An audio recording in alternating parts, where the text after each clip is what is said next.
Namaste friends. As we have seen in the previous videos about Patanjali Yoga Sutras, what is Samadhi Pada and the first sutra, now we will see the second sutra in the Samadhi Pada, and you can watch the previous videos in the iCard. The link is also given in the description. This is Yadla Vishwa Sree, your yoga teacher. The second sutra and the definition of yoga according to Maharshi Patanjali is yogash Chitta vritti nirodhah. Now we need to understand what is Chitta and what are these Vrttis. Yoga means union, literally to yoke, from the root word yuj, which means to join, same as the absorption in Samadhi. Chitta means of the consciousness of the mind field. Vritta means the operations, activities, or the fluctuations, or the modifications or changes or various forms of the mind field.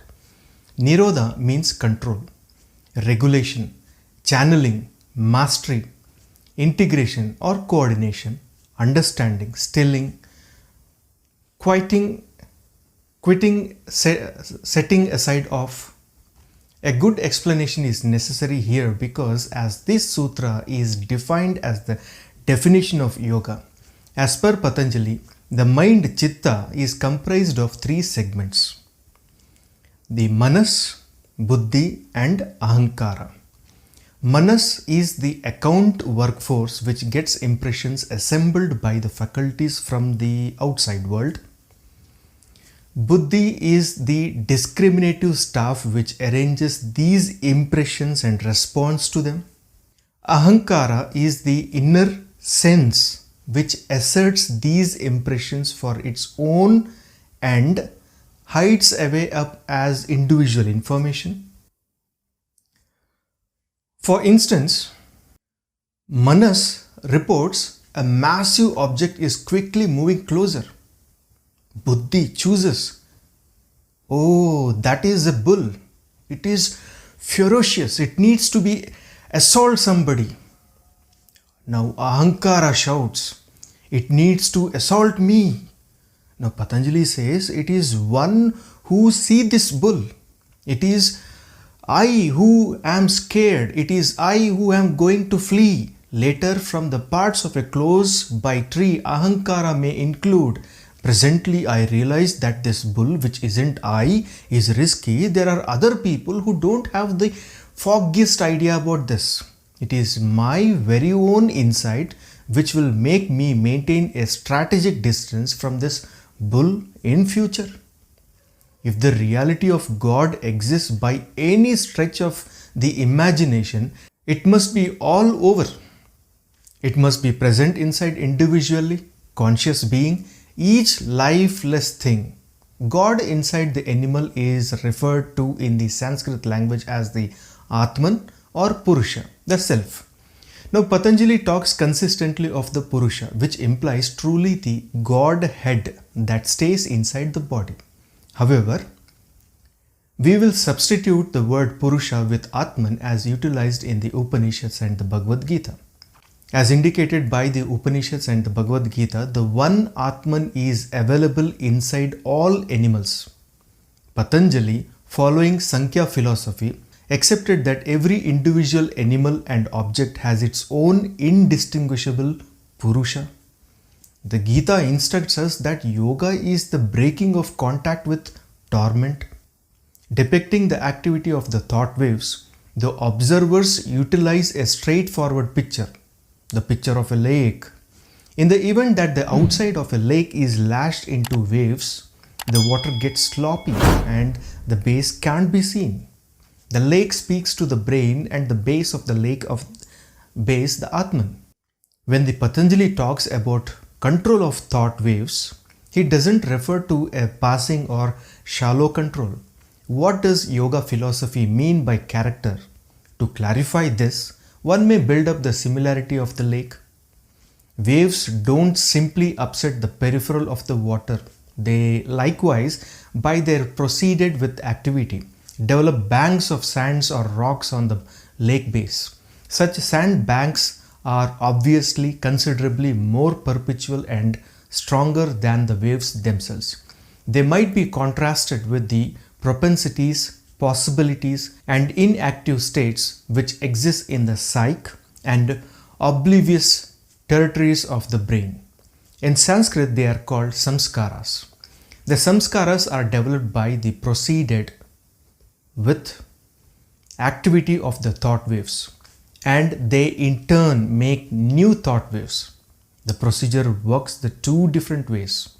Exposed mind to consistent consideration of outrage and hatred, and you will find that these resentment waves develop outrage samskaras, which will incline you to discover events for outrage all through your everyday life. A man with very much created outrage samskaras is said to have a terrible temper. The aggregate of our samskaras is actually our character at some random moment. Let us always remember in any case that similarly as a sandbank may move and change its shape if the tide or the flow changes, so likewise the samskaras might be altered by the presentations of different sorts of thought waves into the psyche. Not all samskaras are procured throughout a solitary human life. A kid is brought into the world with specific propensities effectively present in its temperament. Western science is slanted to attribute such inclinations to heredity. Yoga brain science clarifies that they are obtained in previous manifestations as the after effect of musings and activities since a long time ago overlooked. It doesn't generally make a difference. For handy purposes, which of these two speculations one likes?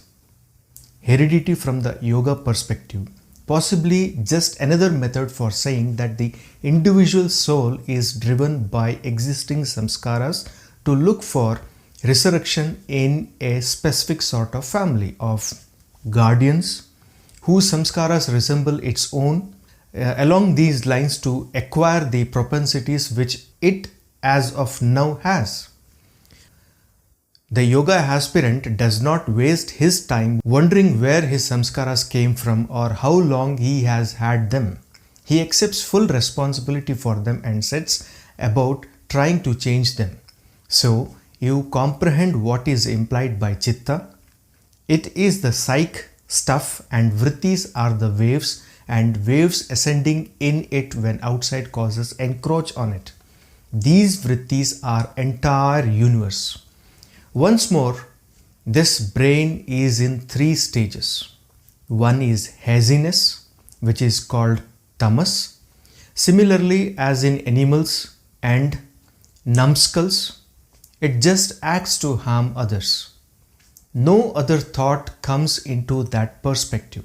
At that point, there is the dynamic perspectives, rajas, whose main thought processes are force and happiness. I will be incredible and rule others. Then finally, when the waves stop and the water of the lake turns out to be clear, there is the state called sattva. Peacefulness, serenity. It isn't inert, yet rather seriously dynamic. It is the best sign of capacity to be quiet. It is anything but difficult to be dynamic. Release the reins and the ponies will drag you down. To summarize and make it short, the second sutra, yogash chitta vritti nirodhah, it says, yoga is the control, or nirodhah, or regulation, or channeling, or mastery, or integration, or coordination, or stilling, or quitting, setting aside of the modifications of gross and subtle thought patterns of the mind field. Thank you. If you enjoyed this video and feel like it was valuable, then subscribe to my channel and share this video with your friends or anyone else who might benefit from this information. Thanks for watching, and remember, if you want to change your future, take action, and take action now. Thank you. Namaste.